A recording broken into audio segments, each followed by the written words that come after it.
Métis people are perhaps one of the most misunderstood of the three Indigenous groups in Canada.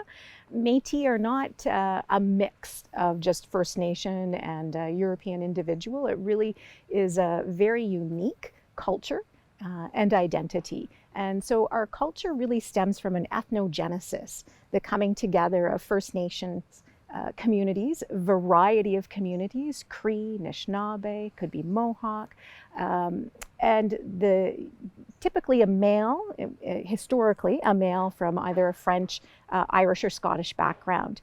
And over time, with the uniting of these peoples, the children began to develop a culture that was very unique to both the First Nations mother and the European father. And the culture really is reflected within its unique language, foods, clothing, dance. Our beadwork is really part of our culture. So the sash is the most recognizable Métis symbol of probably all time.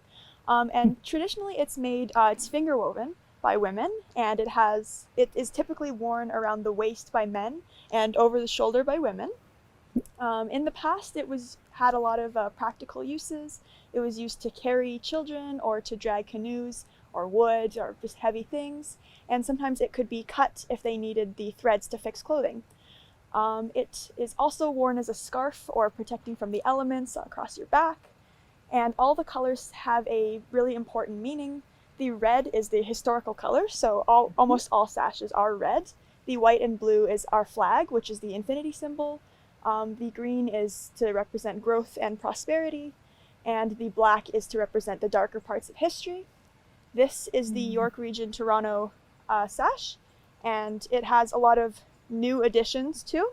The purple is to represent the LGBTQ+ and Two-Spirit Métis people, who are now a lot more prominent in the community than before. So on this day of September 19th, which was the day in which the court case was ruled successfully for Métis people, it's really a day for Métis in Ontario to celebrate the fact that our cultures are respected and that our rights are enshrined in the Constitution. It also really sets a landmark case for Métis across the homeland.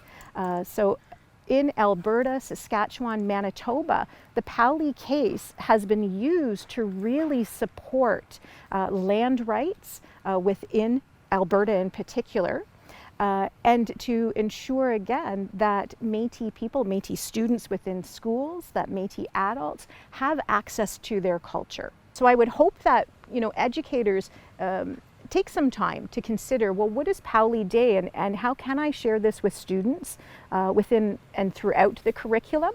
And how can I really honor the identity of Métis students within our system and within our own communities around us?